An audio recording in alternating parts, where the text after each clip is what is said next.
네, 국방부 출입하고 있는 안형영 기자 나와 있습니다. 북한 신형 중거리 탄도미사일 발사와 관련해서 어떤 게 궁금한지 여러분들께 알려드립니다. 자, 안 기자. 네. 북한이 이번에 콜드 론칭이라는 기술을 썼다는데 이건 네. 뭡니까?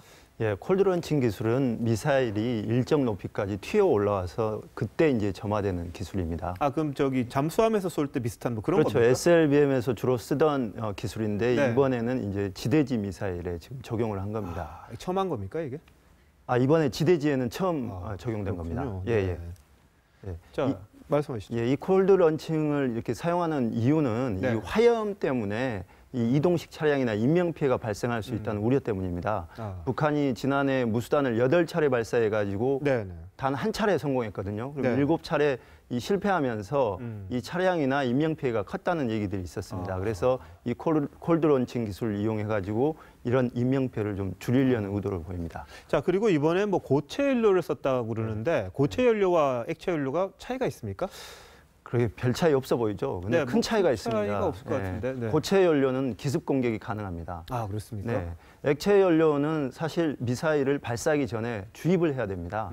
그래서 주입할 별도의 장소가 필요한 거죠. 네. 그렇게 되면 우리의 정찰위성이나 우리는 아직 정찰위성을 가지고 있지 않지만 미국의 정찰위성에 이렇게 탐지될 가능성이 큽니다. 반면에 고체 연료는 그럴 필요가 전혀 없고요. 네. 이동식 발사대에 실어서 언제든 발사할 수가 있습니다. 아, 그렇다면은 발사 징후를 포착하기 힘든 게 바로 고체 연료다 이렇게 보면 되겠습니까? 네, 그렇습니다. 우리 군이 이 북한의 도발 징후를 사전에 파악해서 네. 선제 타격한다. 이게 킬체인입니다. 그런데 북한이 고체 연료를 쓰기 시작하면 네. 이 킬체인이 무력화될 가능성이 있습니다. 자, 그런데 이걸 고체를 썼는지 액체를 썼는지 뭐 알 수 있는 방법이 있는 겁니까? 네, 이게 알 수 있는 방법이 있는데요. 네. 사진 한번 보시죠. 네. 보시면 이 사진에 이게 그 연료 주입구 같은 구멍이 있습니다. 네. 이런 그 구멍을 보면 이게 이 액체 연료를 쓰는 탄도미사일이다. 네. 이렇게 알 수 있고요. 또 화염도 다릅니다. 그래서 지난해 4월 쏘아 올린 SLBM 같은 경우에는 네네. 이 화염이 촛불 모양처럼 이렇게 네. 돼 있습니다. 그런데 지난해 8월 쏘아 올린 거는 이제 고체 연료를 쓴 SLBM이거든요. 그때는 화염이 이렇게 분산되는 형식입니다. 퍼지는 형식이군요. 그렇습니다. 네. 알겠습니다. 그리고 또 이번에 좀 특이했던 게 이 발사대가 말이죠. 이 바퀴가 아니고 이 뭐 탱크에 쓰는 그런 거라면서요? 네, 그렇습니다. 이제 북한이 보유한 스커드, 노동, 무수단, KN-08 이런 것들은 다 그 트럭에 쓰이는 어떤 차륜형 이동식 발사대거든요. 그러니까 바퀴란 이야기죠. 그렇죠. 네. 네. 그런데 이번 같은 경우에는 탱크 같은 데 쓰이는 궤도형입니다. 그러니까 차륜형을 보면 기동성은 뛰어난데 험한 지형을 갈 수가 없습니다. 그래서 지난해 보면 노동 미사일을 쏠 때도 고속도로 상에서 이렇게 쏘는 네. 광경이 연출되기도 했거든요. 그런데 이제 궤도형이 되면 기동성은 좀 떨어지지만 험한 지형을 잘 갈 수가 있습니다. 그러니까 탱크를 연상하면 되는 거죠. 그렇죠. 아무데나 다니는 탱크처럼 네. 아무데나 가서 그럼 쏜다 이렇게 그렇죠. 볼 수 있는 건가요? 네. 이것도 이제 결국에는 고체 연료와 함께 어떤 기습 발사를 위한 어떤 의도로 보입니다. 알겠습니다. 네.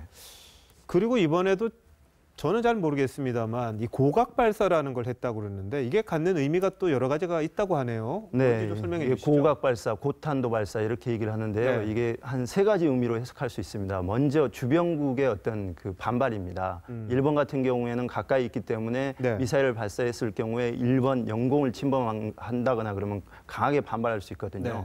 이런 걸 피하려는 의도로 볼 수 있고요. 네. 두 번째는 이 ICBM 대기권 재진입 기술, 네. 그걸 테스트하기 위한 환경을 만들기 위해서 의도적으로 높이 쏘아 올렸을 가능성이 있습니다. 쏘아 올려서 떨어질 때를 그렇죠. 본다 이거죠. 네. 네. 그리고 세 번째는 이제 그 중거리 미사일 같은 경우는 원래 우리가 표적이 아니거든요. 그런데 네.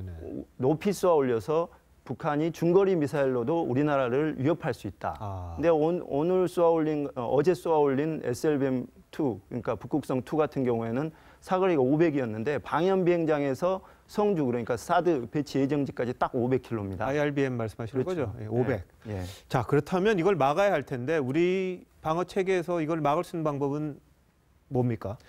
어제 북극성-2의 비행 속도가 마한 9.5였습니다. 네. 이 정도면 그 미군이 보유한 패트리어트3여도 좀 막기가 버겁습니다. 못 막습니까? 예, 유일한 방법은 사드인데요. 사드 같은 경우에는 마 14에서 15 정도 속도가 나는 탄도미사일도 막을 수 있습니다. 네. 그래서 이제 한반도에 배치하려고 한미가 지금 합의한 거고요. 아, 그렇군요. 그럼 사드로밖에 막을 수 없는데 지금 정치권에서 여전히 논란이고 우리가 준비가 좀 부족하다 이런 생각도 좀 드네요. 네, 그렇습니다. 네, 알겠습니다. 한 기자 잘 들었습니다. 네.